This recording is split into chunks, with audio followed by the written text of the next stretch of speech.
Чойжсрын дорчхонд нарыг огцруулах шаардлагыг ерөнхий сайдад хүргүүлнэ гэлээ. Өнөөдрийн үндэсний комист 2025 онд 1344 гомдол ирснээс 20 орчим хувь нь орон нутгаас иржээ. Өнгөрсөн онд мансууруулах, эм сэтгцэд нөлөөлөх бодистой холбоотой гэмт хэрэг 25%-аар өсчээ. Монгол улсад жилд 20-30 гэрээслэл улсын бүртгэлд тэмдэглэгдэж байна. Оройн төргийн үзэгчдээ цаг 7:10 сая танилцуулсан болон бусад мэдээллийг одоо танд үзүүлье.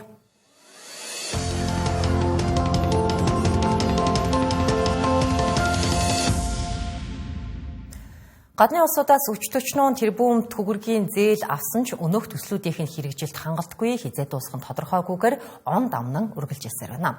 Эдгээр төслүүдийн нэг бол газрын тос боловсруулах үйлдвэр юм. Энэтхэгийн засгийн газраас үйлдвэр барихад шаардлагатай санхүүжилтээ авчихсан хэрн төсвийн хуулиараа хязгаарт баригдаж бүтээн байгуулалт нь явж өгөхгүй байгаа юм а. Газрын тос боловсруулах үйлдвэртэй болно гэж итгэсээр монголчууд 9 дэх жилтэйгээ золгож байна. За гэтэл энэ үйлдвэрийн бүтээн байгуулалт талдаач хүрээг байгаа юм. За үүний гол алдаа нь төсвийн бодлого болчиход байна.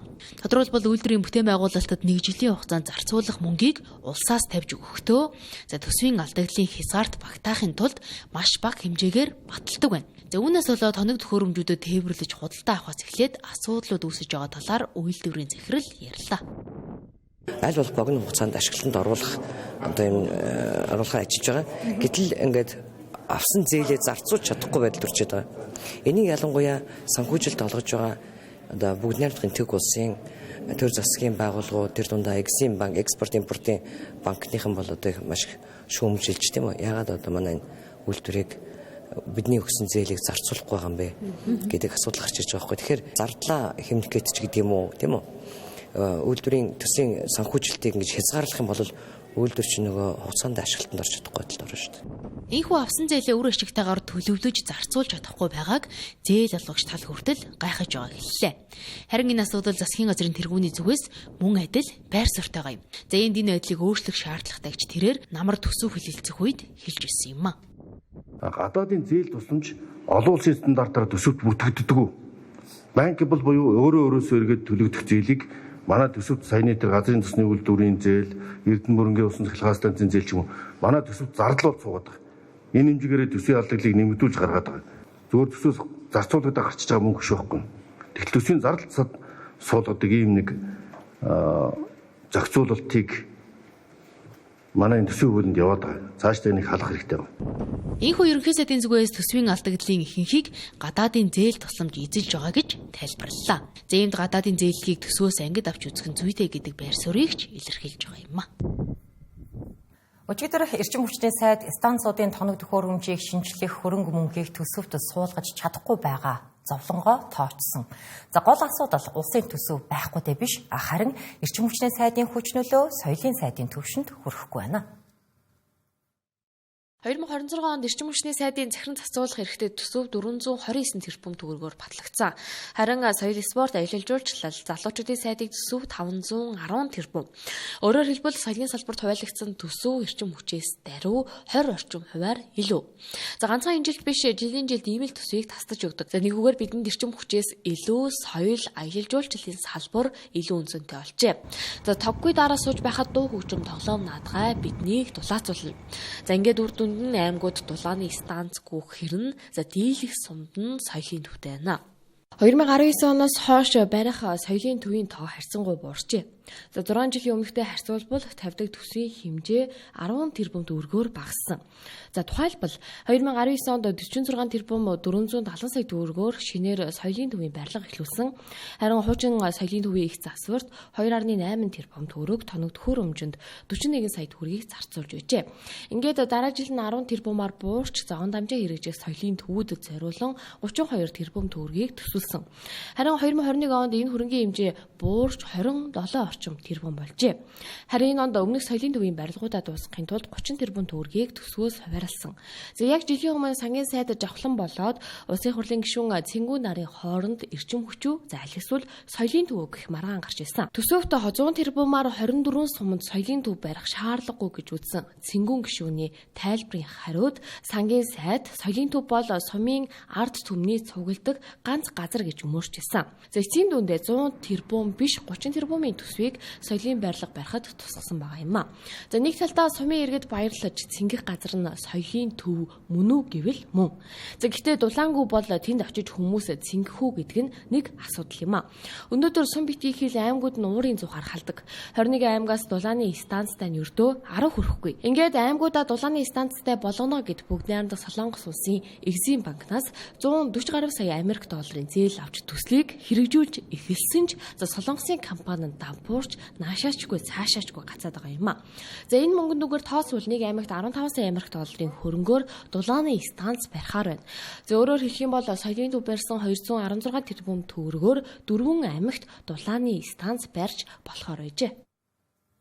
Эрчим хүчний салбар тартагтаа тулчхаад байгаа энэ үед эрх баригчид ажиллаа хийж чаддаггүй албан тушаалтнуудаа хариуцлага тооцохыг арчилсан нам шаардаж байна.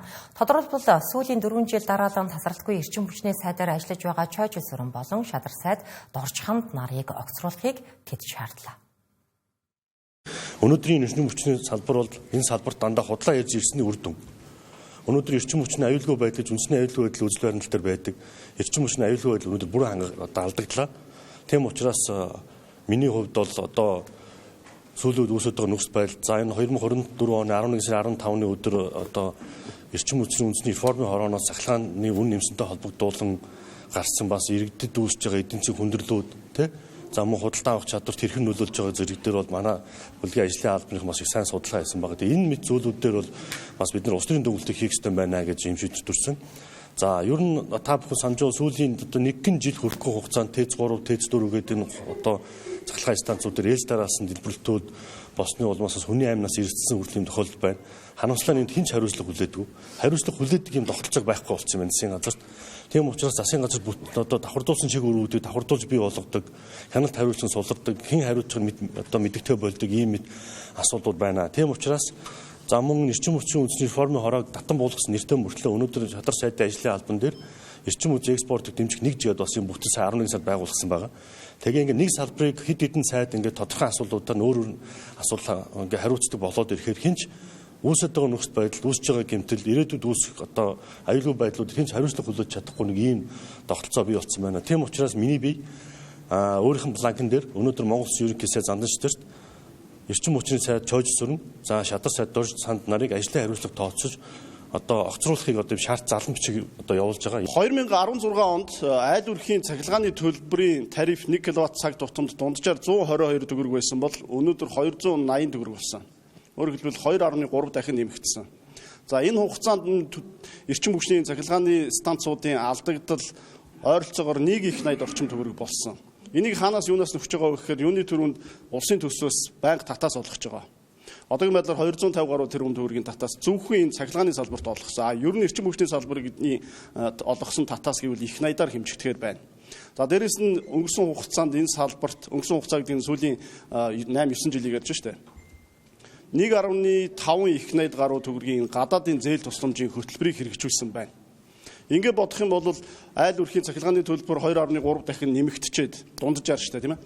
Дээрээс нь дахиад энэ улсын төсвөөс олгож байгаа татаас гадаадын зээл тусламжийг бид нар буцаад дахиад айл өрхөд татвараар дамжуулж төсвөөр дамжуулж төлнө. Энэ төлбөрийг нэмэх юм бол нэг айлд дунджаар 2 сая төгрөгийн нэмэлт ачааллыг бий болгосон байна энэ цахилгаан эрчим хүчний салбар. Тэгэхээр одоо бид нар цахилгааныхаа төлбөрт сардаа 200 мянган төгрөг төлдөг бол цаана 2 сая төгрөгийг 70 хэлбэрээр төлсөн байна шүү гэдгээ нэгдүгürt ойлгох хэрэгтэй байна. Хоёрдугаарт энэ их мөнгийг ингээд энэ эрчим хүчний салбар руу цутгаад байдаг. Гэтэл үр дүн юу вэ гэдээ харахаар бид нар өнөөдөр энэ их мөнгө маань дарга нарын одоо тансаг хаус машин болчихдг юм байна гэдгийг одоо бүгдээрээ олж харж ийн ихнээс нь тийм үү.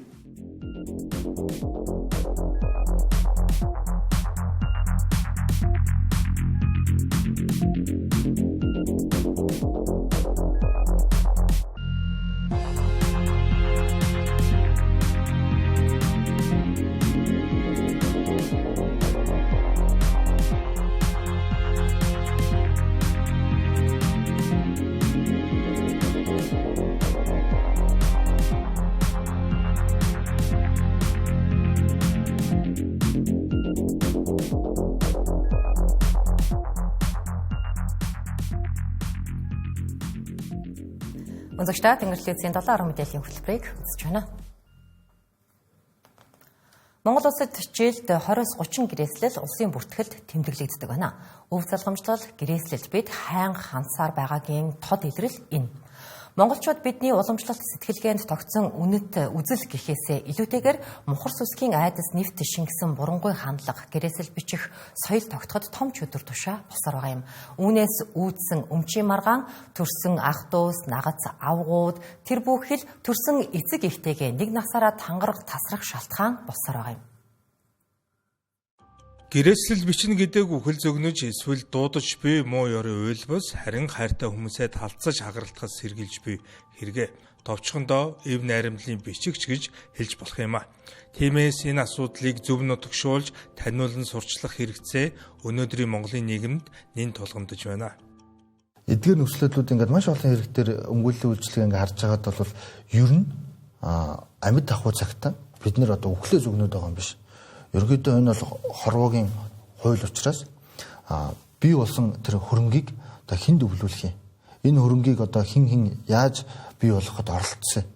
За тэгээд энэ хөрөнгийг өөрөө захиран зарцуулах этикетийг хинээр сонгох гэдэг зүйлийг гэрээслийн аргаар өвлүүлж байгаа. Тэгэхээр энэ одоо арга хэрэгслийг бид нар хуульд заасан, зохицуулсан байгаа нөхцөл байдлыг ойлгоод үүнийг бол дагаж мөрдөөд бас ашиглах нь өөрөө эргээгээд гэр бүлийн харилцааг одоо хамгаалах нэг хэрэгсэл болох юм байна. Мөн дээрээс нь биднэрт өөрсдөнд маань ийм соёл тогтох юм байна. За яагаад гэр бүлийн тухай хуулинд оруулж ирж байгаа гэхээр ерөөдөө энэ үеийн төрлийн маргаан бол ер нь л гэр бүлийн гишүүд хамаатай садан хүмүүсийн хооронд явагддаг учраас зөвхөн нөгөө иргэний хууль чинь бол маш том сэдв. Зөвхөн гэр бүлийн маргаан гэдгээс маш том сэдв байгаа учраас яг энэ гэрээслэлтэй холбоотой хэрэгцээ зохицуултыг энэ хуулиндаа бол нэрвчилж оруулж өгснөөрөө илүү одоо гэр бүлийн гишүүд эхнэр нөхөр үр хүүхэд зэрэг одоо хэрэгцээ субъектүүд нь энэ талаар мэдээллийг олж авах арай боломжтой болох юм болоо гэж үзэж байна. Ганц манайч гэлтгүй Азийн дийлэнх улсад гэрээслэл бичгийг муу ёр гэж үзэх хандлага илбгэ. Эдийн засаг нь өсрөнгүй хөгжиж, иргэдэд мэдэгдэхүйс хөрөнгөж насжилтж уртсан манай урд туршид энэ асуудал 2000 оны ихэнх үеэс нийгмийн шүдний өвчин болжээ. Тиймээс энэ асуудлыг шийдэхин тулд бүгд найрамдах Хятад улсын төр засаг 2016 оноос кампанит ажил өрнүүлэн нийгмийн шинжтэй олон сурчлагаа мэдээлэл түгээж кино урлагаар дамжуулан нөлөөллийн олон ажил хийжээ. Үүний нэг жишээ нь ахмадуудын гэрээслийг татвар хураамжгүйгээр бүртгэн авах алхам байжээ. Харин манад нотрат гэрээслийн өв залгамжлалын 1% авч байна. Нотратын одоо шимтгэл хураамж гэж байгаа. Нийт одоо өвлүүлж байгаа тэр гэрээслэлээр өвлүүлж байгаа хөрөнгийн 1% гэж байгаа. Тэгэхээр одоо саяны нөгөө кейстер тоом дээр гардаг шиг магадгүй орон сууц зэнэ тэр байшин за мал хуугээ яваад тэгэхээр за тэр чи одоо орон сууц үеийн үед чинь ямар амар үнэтэй байгаа вэ? Тэгээ 200-300 сая явуулчихлаа шүү дээ. Тэгэхээр одоо 200-300 сая орон сууцыг гэрээслэе гэдэг юм бол нөгөө нотратын хураамж маань хамгийн багтаа 2-3 сая төгрөг болох гэдэг байгаа байхгүй. Тэгэхээр нөгөө 2-3 сая төгрөгийг одоо өгөөд гэрээслэл үлдээ гэхээр бас одоо шууд тэрийг дуртай хийх хүн нэх байхгүй байгаа. Тэгэхээр нөгөө процессын хэлбэрийн шаардлага маань өөрөө бас тодорхой хэмжээний саад учруулад байна. 30 жилийн өмнө бид нар натратын тухай хуультай болж исэн биз дээ. Одоо тэрнээс өмнөх нь одоо яаж хэрэгцээ байлцыг натратаар биш юм бол яаж зохицуулж исэн те. Тэгэхээр тэр чи одоо нэг натратын хууль гараад одоо энэ өмчлөлийн өмч нэг натратаар баталгаажуулаад натрат нь одоо натратчтай одоо архив руу явуулаад 1% нь явуулаад ингээд те хэрэгцээ харилцааны юмуд ингээд явж шít те. Тэгэхээр эн чинь зөвхөн нөгөө өмч хөрөнгийн тухай зөвхөн одоо нэг байр хонорын тухай асуудал бас биш юм аа тий. Ер нь бол ч одоо хүний үнэтэй зэнтэй байгаа зүйлэл хин нэгэнд өвлүүлж үлдээх тухай асуудал шүү дээ тий. Гэрээслийг баталгаажуулахад тухайн хүн өөрийгөө оюун санаа сэтгцийн хувьд эрүүл гэдгээ баталсан мэрэгжлийн эмчийн бичгтэй байх зайлшгүй шаардлагатай. Мөн өвлүүлэх хэд хөрөнгө болон эрхтэй холбоотой баримт бичгийг хавсаргадаг зэрэг гэрээсэл үлдэхэд зайлшгүй шаардлагатай явдал чирэгдэл бүрдүүлэх ёстой олон бичиг баримтсэлт нь энэ соёл тогтоход цаараар нөлөөлж буй бас нэг хүчин зүйл юм а. Монгол Улсын хүний эрхийн үндэсний комисс 2025 онд нийт 1344 гомдол мэдээлэл иржээ. Үүнээс 20 гаруй хувь буюу 300 гаруй нь орон нутгаас ирсэн байгаа юм. Орон нутгаас хамгийн түгээмэл ирдэг өргөдөл гомдлын төрлүүд нь хөдөлмөр эрхлэлтэй холбоотой, за мөн хүүхдийн эрх төр тундаа унаач хүүхдийн аюулгүй байдалтай холбоотой асуудлууд байдаг юм байна. Өнгөрсөн онд хүний эрхийн үндэсний комиссоос орон нутагт 172 удаагийн хяналт шалгалтыг хийж аймагуудын удирдлагуудад зөвлөмж шаардлага ажилласан байна. Хүний эрхийн үндэсний комиссоос өнгөрсөн жил орон нутгуудад хүрч ажиллахад онцгой анхаарсан гэдгийг хэлж байлаа. За тодорхойлбол 17 аймаг 150 гаруй суманд хүний эрхийн үндэсний комиссийн гишүүд болон судлаач мэргэжилтнүүд ажилласан байна. За энэ хүрээнд зөвлөгөө мэдээлэл өгөхөөс гадна хяналт шалгалтыг хийж зөвлөмж шаардлага хүргүүлсэн гэлээ. Хүний эрхийн үндэсний комисс ирсэн нийт гомдлуудаас зөвхөн орон нутгийг авч үзвэл хүүхдийн эрхийн чиглэлээр 98 удаа, хөдөлмөрлөх эрхийн чиглэлээр 28 удаа, за халдшгүй чөлөөтэй байх эрхийн чиглэлээр 39, сурч боловсрох эрхийн хүрээнд 10, эрүүл мэндийг хамгаалах эмнэлгийн тусламж үйлчилгээ авах эрхээр 14 гээд нийтдээ 172 удаа хяналт шалгалт явуулсан гэлээ.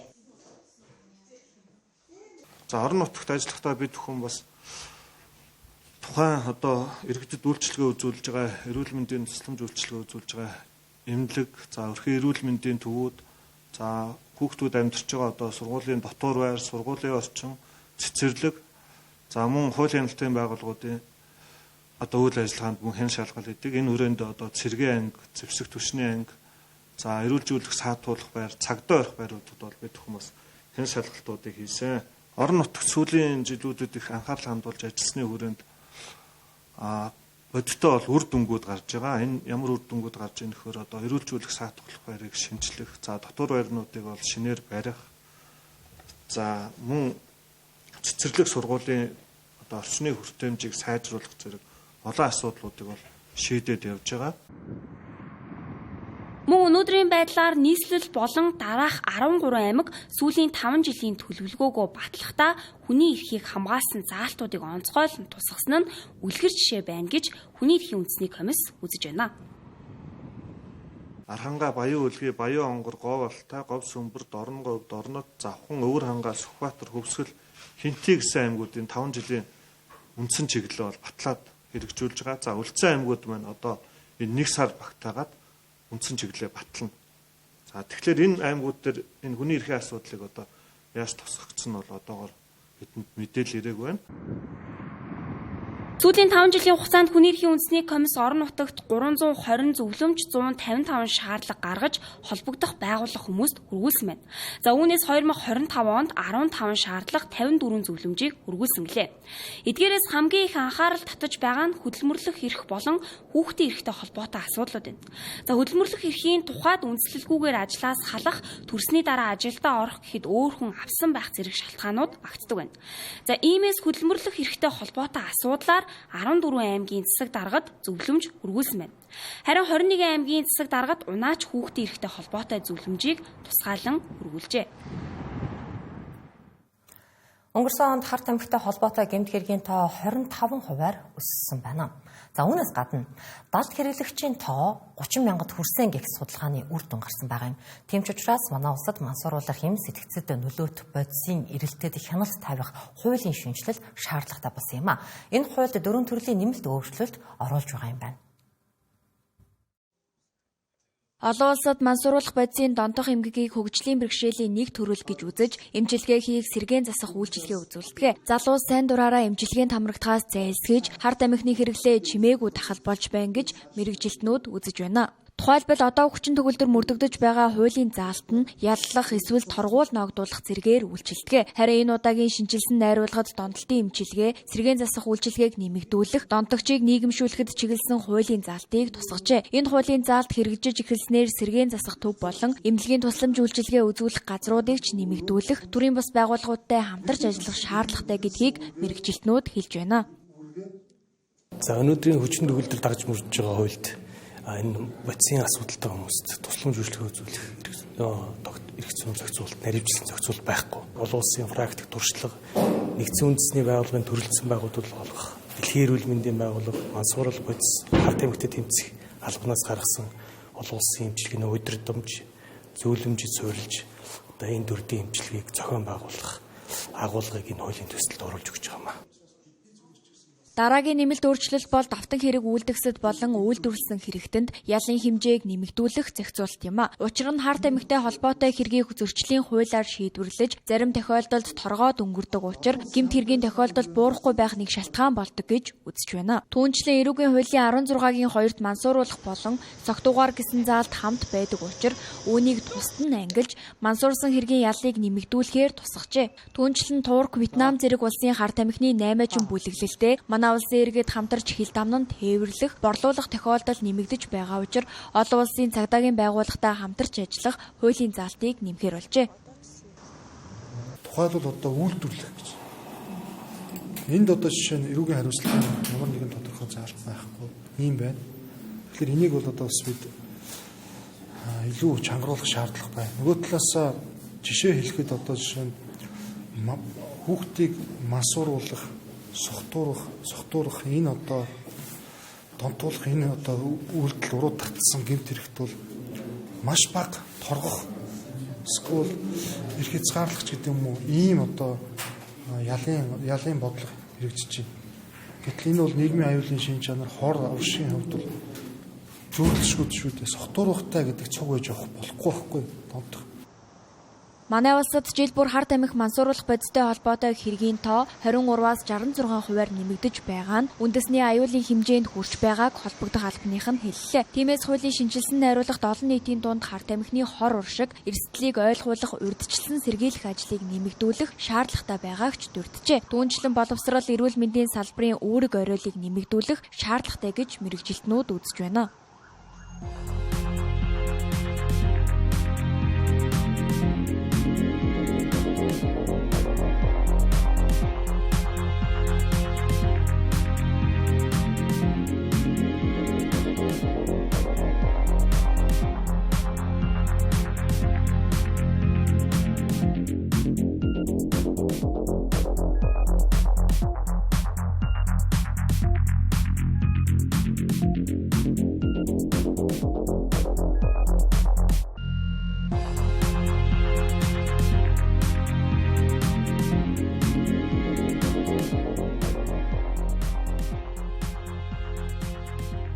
Тэнгэрдээс сонгоо үзэж байгаа үзэгч та бүхэнд баярлалаа. 7:10 мэдээллийн хөтөлбөр студиэс шууд хүрч байна.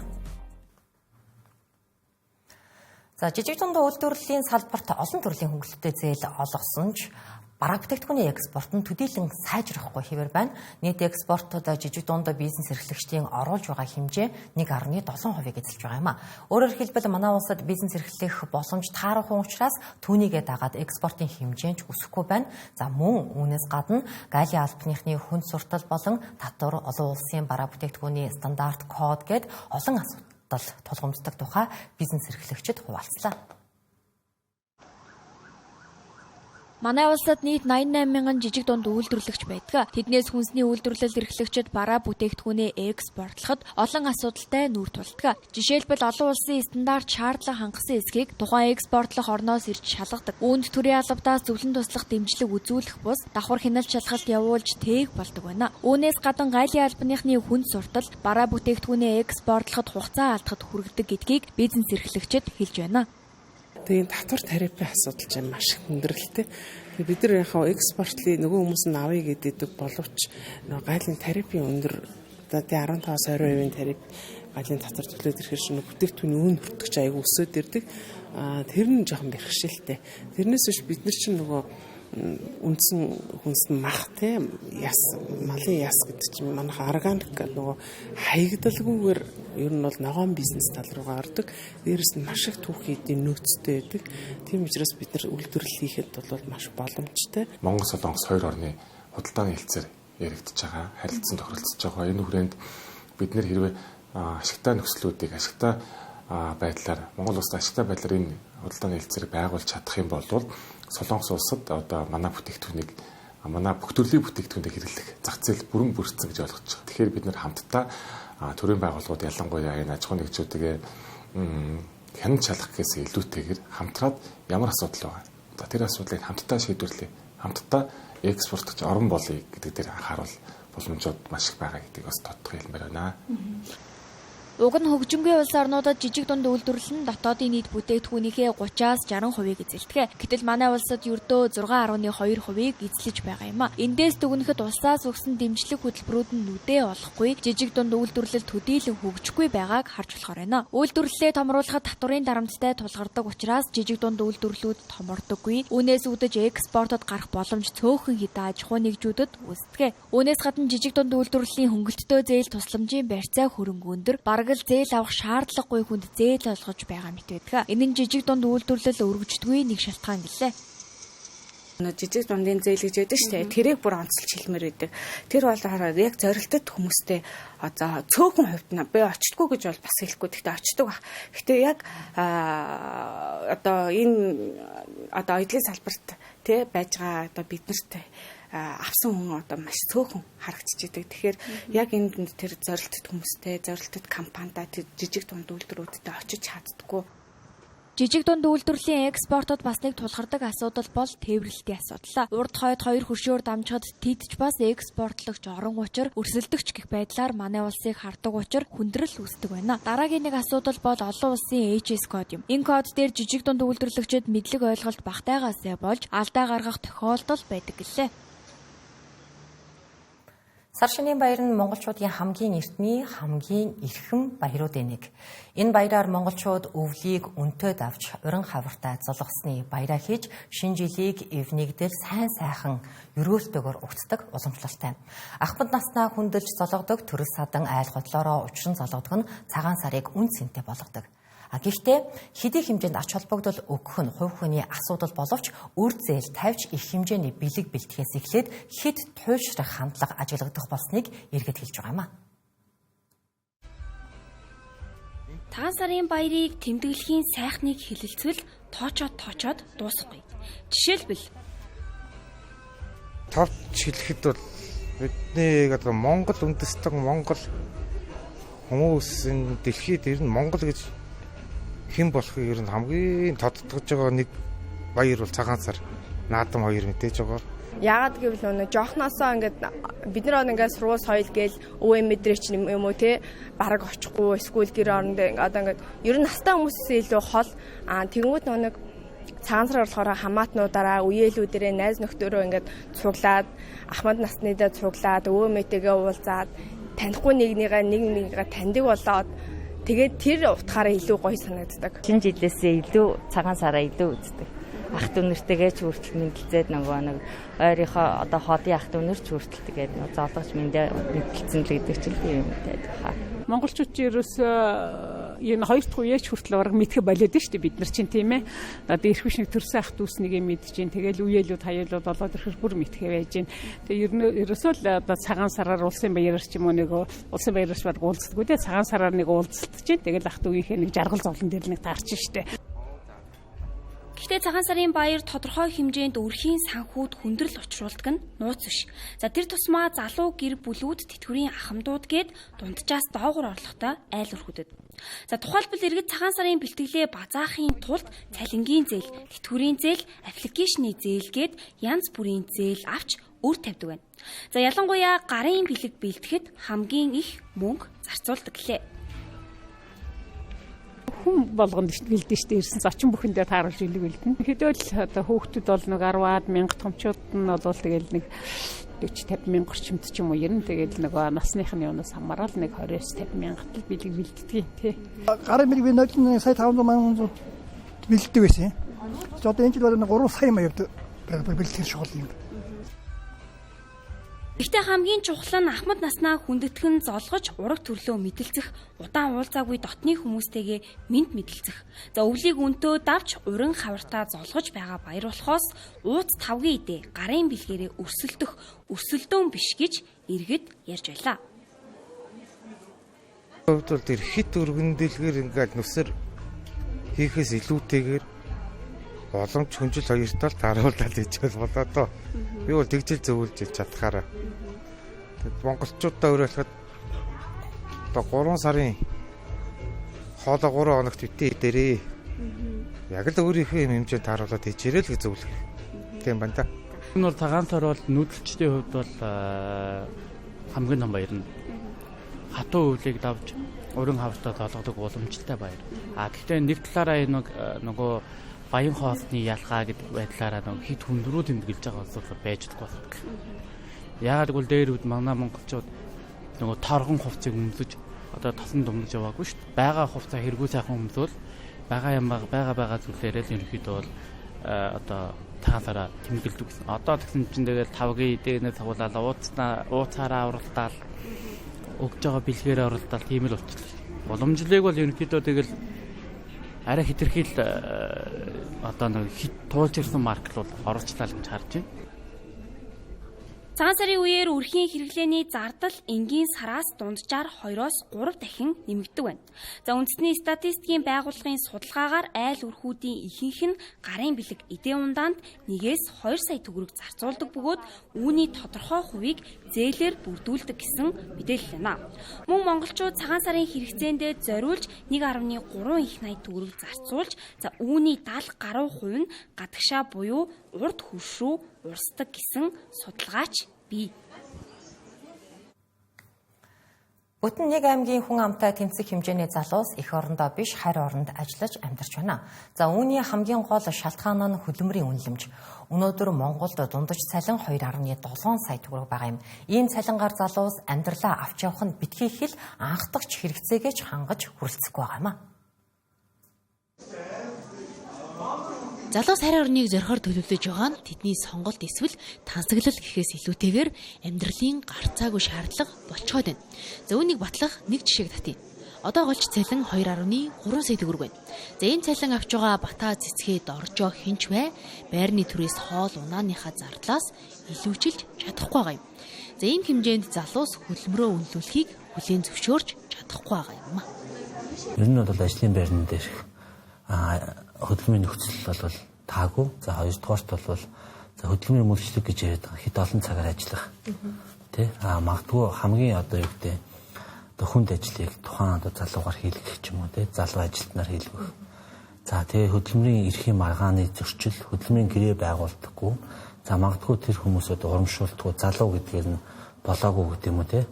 Ийм байдлууд нь өөрөө за дээрэс нь ажлын байрны дарамтын асуудлууд бас их байна. Бодит цалингийн индекс маань одоо хэрэглээний үнийн индексээр засварлаад үзэх юм бол одоо 20 оноос хувиар гээд үзэх юм бол 39.8% одоо буурсан гэсэн үг шүү. 139.8% байгаа.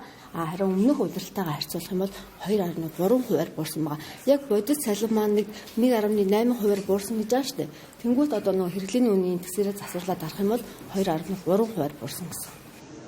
Залуусыг залах уу ажил хийх хүсэлгүй гэж буруутгах амархан. За гэхдээ тэд хөдөлмөрийг нь үнэлдэг газарт хар бор ажил хийгээд ч хамаагүй санхүүгийн эрх чөлөөнд хүрэхийг зорж байгаа нь бодит үнэ.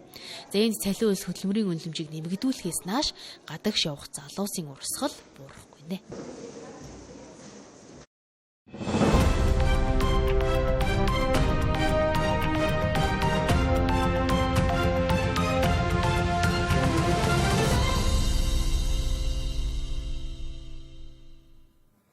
Тэнгэрлээс доллар мэдээллийн хөтөлбөр бизнес орчин болонгаар үргэлжлэн танд хүрч байна. За цэвэр зис галтгооны хэрэгслүүдийг хэрэглэх нь цус төлжилт, дархлаа, мэдрэлийн тогтолцооны хэвийн үйл ажиллагааг тодорхой хэмжээнд дэмждэг юм байна. За харин манай улсын зах зээл түгээмэл худалдаалагддаг, урд хөршөөс орж ирдэг дуурай амил зис нь харшил өдөөх, хүнд металлын хордлого үүсгэх эрсдэлтэй байдаг юм байна. Тиймээс дотооддоо 100% цэвэр зис галтгооны хэрэглүүдийг үйлдвэрлэж байгаа Зэсэрдэн брендийг бид энэ удаад онцолж байна. Манайх Зэсэрдэн гээд Монголдо цэвэр зэсээрээ 20 гаруй нийслэлийн бүтээгдэхүүн үйлдвэрлэдэг. Дом бол 5 литрийн хэмжээтэй домнууд гарч байгаа. Зэсэн, улаан зэсэн, цагаан зэсэн, гуйлан гэж гардаг. Тэгээ мөн айрагныхаа сүнтэй хамт айрагных нь шанаган зарагддаг. Манайх бол нэг бүрчлэн гараар цутгаж үйлдвэрлэлээ хийдэг. Яг Монгол брэнд яг хятад бараанууд маш их байна. Одоо энэ сүн, айрагны сүн, дом гэдэг. Гэхдээ Монгол орчуудын хийсэн зүйл гэдэг бол ирээд хэрэглээний эдлэгээ таадаг. Эдлэгээ таахаас гадна буугацантай буцаа ихтэй бараанууд байдаг. Манай Монгол төмж одоо зэсийг чинь одоо нөгөө алт мөнгө зэс одоо 9 эрдний нэг шүү дээ. Тэгэхээр зэсийг бол улаан алт гэж нэрлэдэг. Эрт дээр үесээ зэс гуйлын эдлэлийн айлууд маш хэрэг. Дээр өвгөд хөгшдөөс эхлээд мэддэг айгу ухаантай ард юм шүү дээ. өдөр тутмын хэрэглэндээ битүүцсээ гуйлаа хэрэглэдэг байсан. Тэнгүүт монголчууд өөрсдөө ялангуяа ахмад настай хүмүүс одоо ер нь нэг хэсэг болж сүүлийн үед бол цэцэн бүтээгдэхүүнээ маш төлхөө хэрэглэдэг болсон. Тэгээ хятад бүтээгдэхүүнээс угаасаа нөгөө гар ураад хийж байгаа хүний нөгөө холцгүй цэвэр зэс гэдгээр бол ялгарч байна. Манай дээр юу байгаа хэлний өнгөр усгаж байгаа цэцэн хайрцаг савтаа тэнгууд хятад нь бол одоо нэг ширхтээ манайх 15,000 төгрөгийг борлуулж байгаа байхгүй. Тэнгууд хятад цэцэн өнгөр усгаж нь болохоор дотор 3 ширхтээ 15,000 зарагдаад байгаа байхгүй. Тэгэхээр тэр цэвэр зэс биш. Тэгэхээр мэдээж хүний биед үзүүлэх нөлөө нь бол шалгандаа.